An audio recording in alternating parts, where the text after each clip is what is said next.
Bien, voilà, regard croisé. Maintenant, on parlera d'abord du coronavirus. Trump qui promet un vaccin pour tous les Américains d'ici avril prochain. Nous irons en Côte d'Ivoire. Henri Konan-Bédié appelle à la désobéissance civile. Le Cameroun, l'opposant Maurice Kamto projette une manifestation mardi. Et puis, dernier sujet, le Togo. Covid-19, qu'en est-il de la réouverture totale des églises? Question d'église. Et nous avons la chance d'avoir le pasteur Edo comme président du mouvement Martin Luther King. Bonsoir, pasteur. Oui, bonsoir Samuel et bonsoir à tous et à toutes. Bonsoir à mes collègues de la commune Golfe 2. Nous sommes en session. À mon patron, le maire James Amaglo et à tous les autres maires et puis les autres conseillers. Face à vous, nous avons le directeur de publication de Faits et Chiffres, Marc Aboflan. Bonsoir, Marc. Bonsoir Samuel, bonsoir Pasteur. Bonsoir Marc. Bonsoir à tous les fidèles de New World TV. Je voudrais profiter également pour saluer avec déférence toute la mairie Golfe 2 et leur souhaiter une très belle session. Merci beaucoup. Merci. Il y a aussi, pasteur Edo, ces propos du maire qui sont abondamment commentés. Tu fais la chronique. Ouais, nous allons sortir de la critique stérile. C'est quelque chose comme ça qu'il a dit. Et aller sur le terrain du pragmatisme. Qu'est-ce qu'il voulait dire? Oui, non, écoutez, c'est au début de la session, de la troisième session ordinaire de l'année en cours, de l'année 2020. Et justement, alors, il voulait juste dire que maintenant, il a une responsabilité, responsabilité qui lui a été confiée par les citoyens d'une certaine communauté donnée. Donc, les gens y tiennent beaucoup et qu'au finish, à la fin de son mandat, il va en rendre compte. Donc, il a accepté d'être candidat, il a été élu. Bon, donc, il faut qu'il travaille pour le bonheur de ces populations. Donc, ce n'est plus le temps d'être trop critique, mais l'essentiel c'est de tout ce temps-là, c'est de le mettre à profit pour pouvoir faire le bonheur de ces populations. Donc c'est le pragmatique sur le terrain. Une fois qu'il a accepté d'être candidat, il a été élu par ces populations. Donc il faut leur apporter quelque chose et c'est très important. Est-ce que ça aussi, ça ne veut pas dire que finalement, il comprend qu'être dans un poste de responsabilité donne quelque chose de complètement différent. On a une autre vision des choses que quand on était dans l'opposition. Je parle de maire. Il dirige maintenant une communauté. De l'administration, oui, c'est vrai quand même que ça peut donner l'impression. Donc, il voulait juste dire que là où il est actuellement, il porte toute une grande responsabilité. Il faut qu'il assume. Il faut qu'il laisse une trace à la communauté. Oui, mais ça veut aussi dire qu'on a toujours fait de la critique stérile. Oh, non, toutes les critiques ne sont pas favorables quand même. Il y a plusieurs sortes de critiques. Mais aujourd'hui, là où nous en sommes... Parce qu'il a parlé de critique stérile et du pragmatisme. Le pragmatisme, c'est sur le terrain, peut-être. Oui, je ne refuse pas. Il met en opposition les deux choses. Non, critique stérile, non, pragmatisme. Ça peut sembler critique stérile, c'est parce que là où il est aujourd'hui, il faut qu'il satisfasse les besoins de ces citoyens. C'est pas toujours facile.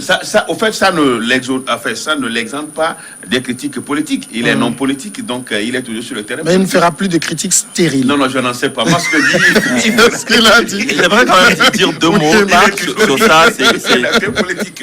Ce que je constate quand même avec beaucoup de bonheur, beaucoup de joie, et c'est ce à quoi moi j'ai longtemps interpellé les politiques, à ce pragmatisme-là. Aujourd'hui, dont on fait preuve. Donc c'est avec bonheur que je constate que peut-être le fait d'être aux affaires commence par éveiller en eux ce pragmatisme-là indispensable pour la conduite des affaires. Mais surtout aussi, il ne faut pas oublier que monsieur Dr James Amaglo est issu d'une formation politique qui aujourd'hui est carrément effacée de la scène, qui veut se repositionner et ce coup de pub un peu de mettre de Dr James Amaglo, à mon avis, ne fait pas du mal, ou en tout cas fait beaucoup de bien au FDR qui viennent même de déplacer leur siège, un événement qui aurait dû être un événement politique majeur, mais qui est passé inaperçu parce que, justement, ce parti est un peu aux oubliettes. Et donc, à mon avis, même si le président national ne se fait pas sentir véritablement, Dr Amaglo a la chance quand même d'avoir cette responsabilité-là qui peut en tout cas à l'aune duquel on pourra le juger à travers lui l'FDR demain. Et donc je pense que cette prise de conscience est très importante. Je veux juste espérer que ce ne soit pas lui seul, que tous les politiques arrivent à ce pragmatisme, parce qu'une fois qu'on en arrive à ce pragmatisme-là, on arrête de penser individu, on arrête de penser parti, on commence par penser une fois Togo. D'ailleurs, les gens constatent, Pasteur Edo, et je ne suis pas le seul à le dire, que depuis que que ce soit tous ceux de l'opposition qui ont été portés aux affaires, vos critiques sont de moins en moins acerbes. On a l'impression que vous avez découvert la réalité des choses, du travail. Que la gestion publique n'est pas facile. Tu t'es trompé, Samuel, ou bien tu te trompes. Moi, Pasteur Edo, je reste égal à moi-même. Et les gens se demandent pourquoi un maire aussi... quelqu'un qui est maire, il est toujours égal à lui-même, et puis je reste égal à moi-même. Je n'ai jamais changé. Mes convictions sont les mêmes. Peut-être qu'un peu de respect quand même à la chose publique et à tous ceux qui sont des autorités, c'est tout à fait normal.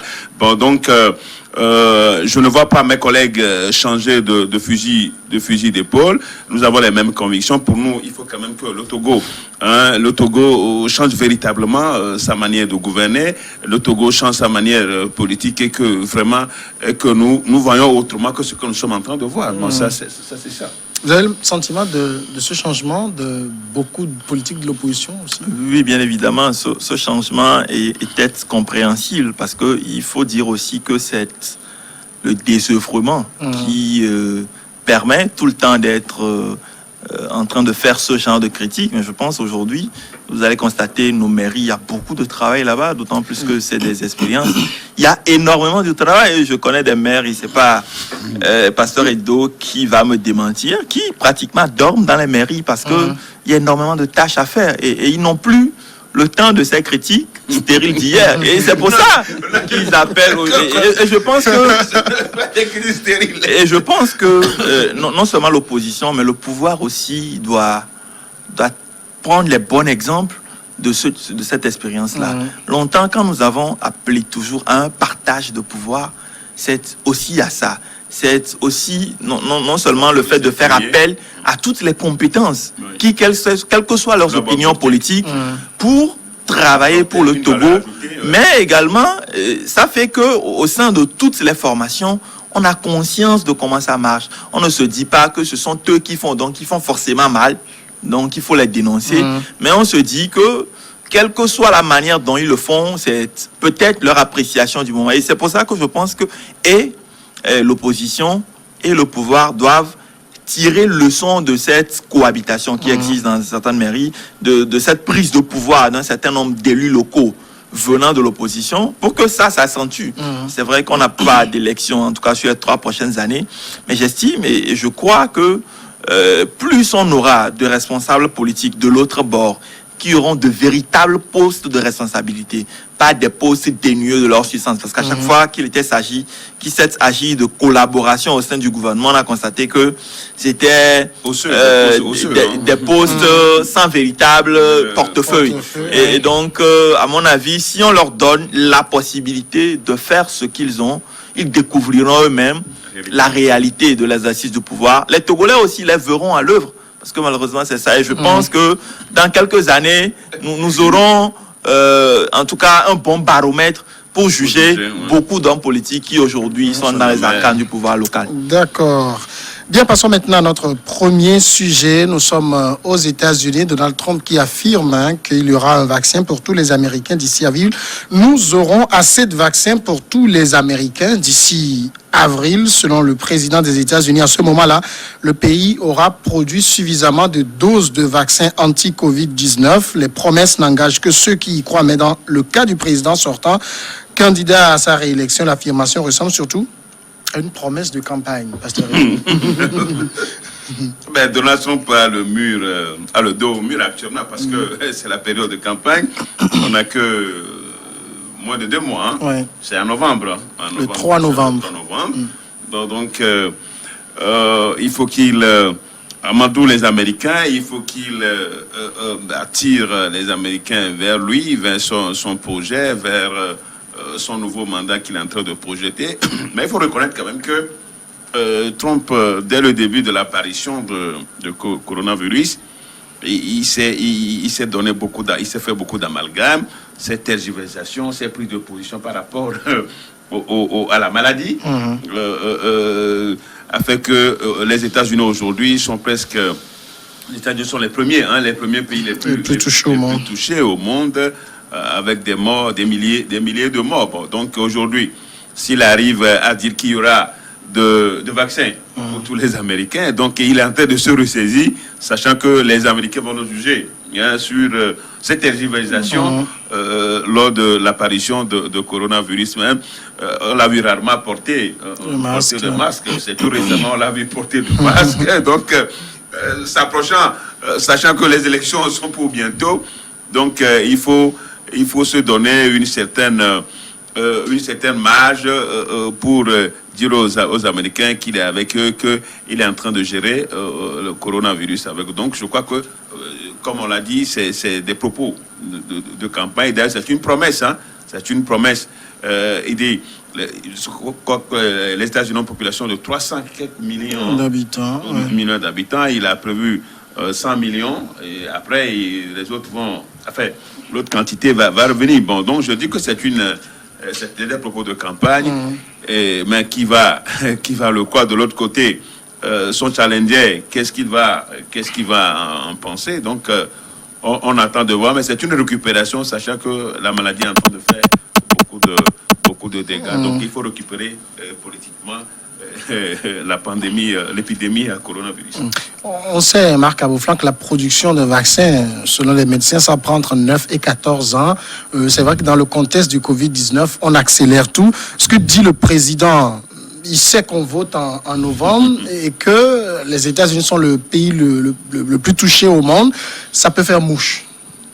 Oui, bien évidemment. Vous savez, Trump sait que c'est quand même une question sensible, une question qui fera réagir forcément les électeurs et tout politicien, même si on est piètre, on a forcément envie de saisir cette balle au bond. Surtout que Trump est le président sortant et donc il a un certain nombre d'éléments.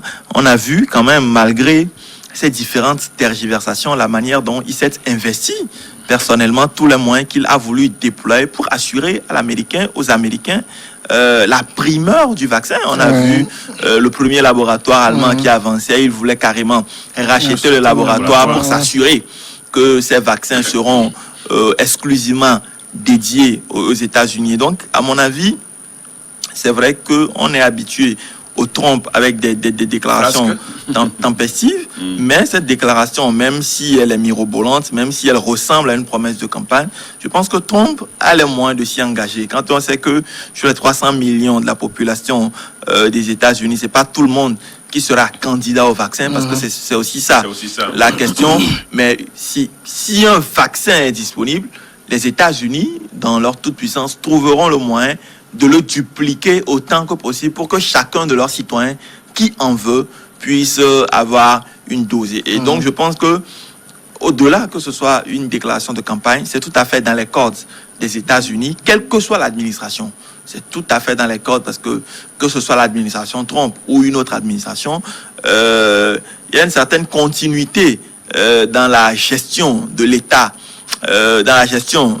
fédéral, qui me permet de croire que même si c'est une promesse de campagne, cette promesse peut être réalisée, qui que ce soit, qui soit élu en novembre prochain. Cette promesse peut être réalisée, mais vouloir que des vaccins soient disponibles d'ici avril, ça revient à mettre des pressions sur les firmes, alors que au niveau vaccin, il faut laisser le temps aux scientifiques de faire le nécessaire travail, d'essais cliniques et tout, avant de parvenir à des résultats. Oui, je crois qu'il y a plusieurs mécanismes selon l'OMS. Avant d'arriver, il faut tester, il faut que les normes soient respectées. Donc, il y a tout un processus qui emballe la mise à disposition de vaccins. Bon, donc, c'est dire maintenant que avec ce laps de temps, il parle d'avril, c'est combien de mois? Ça fait 6-7 mois. 6-7 mois.